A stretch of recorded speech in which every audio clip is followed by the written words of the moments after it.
আসসালামু আলাইকুম, আশা করি সবাই ভালো আছেন। এই মুহূর্তে দেশে এবং দেশের বাইরে যে যেখান থেকে প্রোগ্রামটা দেখতেছেন সবাইকে আন্তরিক ধন্যবাদ এবং শুভেচ্ছা।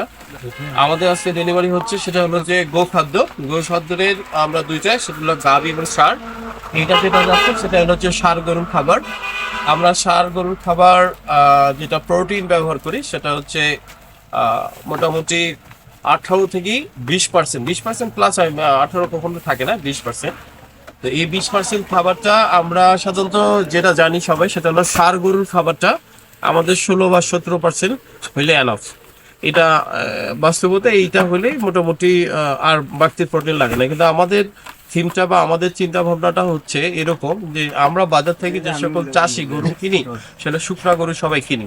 তো শুকনা গরুর সাধারণত প্রোটিনটা খুব ডিমান্ডটা বেশি থাকে এবং তাদের শারীরিক যে অবস্থাটা থাকে সেখানে ক্যালসিয়ামের প্রচুর পরিমাণ ঘাটতি থাকে। ক্যালসিয়াম থাকে, মিনারেল থাকে, ভিটামিন, অনেক কিছু ঘাটতি থাকে, যার কারণে গরুটা শুকনো। সেই জায়গা থেকে গরুটাকে আবার রিকভার করে নিয়ে আসি, আবার মাংসে পরিণত করা এটা চ্যালেঞ্জিং বিষয় হিসাবে দাঁড়ায়। সেটার একমাত্র চ্যালেঞ্জ যে কাভারেজ করে সেটা হলো খাবারের পাশাপাশি, সেটা হলো ঘাসের পাশাপাশি ফিড যদি আপনার মানসম্মত না হয়, যা ফিড যদি সুষম খাবার না হয়, ফিড যদি প্রোটিন যদি বেশি না হয়, সেই গরুটা আপনি 2.5 থেকে 3 মাসে কিন্তু এই গরুটা উঠাইতে পারবেন না। সাধারণত গোটা বাংলাদেশে আমরা যে প্রজেক্টটা করি, 2.5 থেকে 3 মাসের মধ্যে আমরা চিন্তা ভাবনা হচ্ছে আমাদের গরুগুলো খামার থেকে বের করি, মাংসের জন্য আমরা বিক্রি করে দেবো, বা কসাইখানা বা যেখানেই মাংস বিক্রি হয়।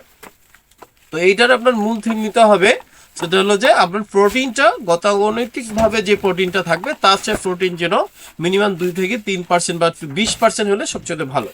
সেদিক থেকে আলহামদুলিল্লাহ আমরা 20% দিয়ে থাকি। আর আমাদের যে উপাদানগুলোর পাশাপাশি যে মাল্টিভিটামিন থাকে, এনজাইম, টক্সিন বাইন্ডার, তারপরে হচ্ছে প্রেমিক্স, তারপরে হচ্ছে লাইসিন, মিথিলিন, যত ধরনের ফিড অ্যাডিটিভগুলো যদি থাকে আমরা ব্যালেন্সে যতটুকু দরকার ইনশাল্লাহ দিয়ে থাকি। দেওয়ার কারণে বিগত 2 থেকে 3 বছর থেকে আমরা এটা নর্মালি বিক্রি করছিলাম, কিন্তু খুব বেশি ভাবে আপনাদের দেখাইতে পারিনি। তার কারণ আমি বলছিলাম যে আমরা নতুন বছরে যে আমাদের ব্র্যান্ডিং হিসেবে গোটা বাংলাদেশে একদম কি বলবো র্যান্ডম ডেলিভারি চলবে ইনশাল্লাহ, সেটা শুরু হয়েছে।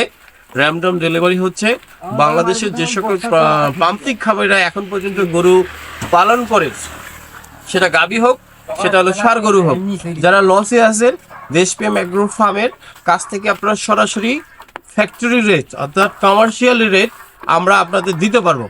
যদি আমরা আপনাকে কমার্শিয়াল রেটটা দেই, সেটা হলো কমার্শিয়াল বা ফ্যাক্টরি রেটটা, তাহলে আপনি বাজারে যে সকল ফিড বা বিক্রি করা হয় তার চেয়েও আপনি 2 থেকে 4 বা 5 টাকা আপনি কেজিতে, অর্থাৎ 5 টাকা আপনি যদি ছাড়ে পান, তাহলে আপনি আপনার গরুর কস্টিংটা কমাইতে পারবেন।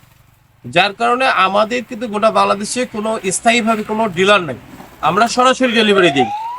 এবং সরাসরি আমরা যেমন এই ভাইকে বরিশালে দিচ্ছি, ওরা গরু আমরা গাড়িটা ভাড়া করে দিচ্ছি, কালকে আশা করি কালকের মধ্যে পৌঁছে যাবে। এইরকম আপনি যদি সরাসরি নিতে পারেন, অন্য অন্য যে কোম্পানিগুলো থাকে সেটা হলো উৎপাদক টু ভোক্তা, গেতে মাঝখানে 4 থেকে 5টা স্টেজ পার করতে হয়। এবং 5টা লোক যদি থাকে, প্রথমে কি থাকে, কোম্পানি থাকে, তারপর ডিলার থাকে, ডিলারের আবার কিছু এজেন্ট থাকে, সেখানে আবার সেলসম্যান থাকে, তারপর রিপ্রেজেন্টেটিভ থাকে, তারপরে আমরা পাই। তাহলে এই যে 5টা হাত বদল করতে হয় কনজিউমার, তারপর কিন্তু 5 জনের জন্য 5 টাকা লাভ করলো, 5 জনে 5% 5 টাকা লাভ করলো, তার মানে 5 টাকা আমার চলে গেল, মাঠে চলে গেল। তাহলে আমার 5 টাকা কে বঞ্চিত হলো? আমার চাষি বঞ্চিত হলো। আর কে বঞ্চিত হলো?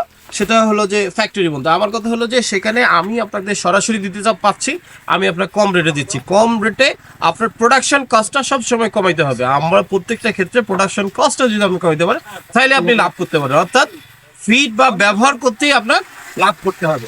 তো আমাদের গোটা বাংলাদেশে এই মুহূর্তে এই এখনকার বাজারে আমরা যেটা ডেলিভারি দিচ্ছি সেটা হলো 40,000 টাকা টন। আপনার কেউ যদি গোটা বাংলাদেশে 40,000 টাকা টনে একদম 40 টাকা রেডি ফিড আমাদের কাছে নিতে চান, তাহলে যোগাযোগ করতে পারেন। সো এই অবস্থায় শেষ করতেছি। সবাই ভালো থাকবেন, সুস্থ থাকবেন, খোদা হাফেজ।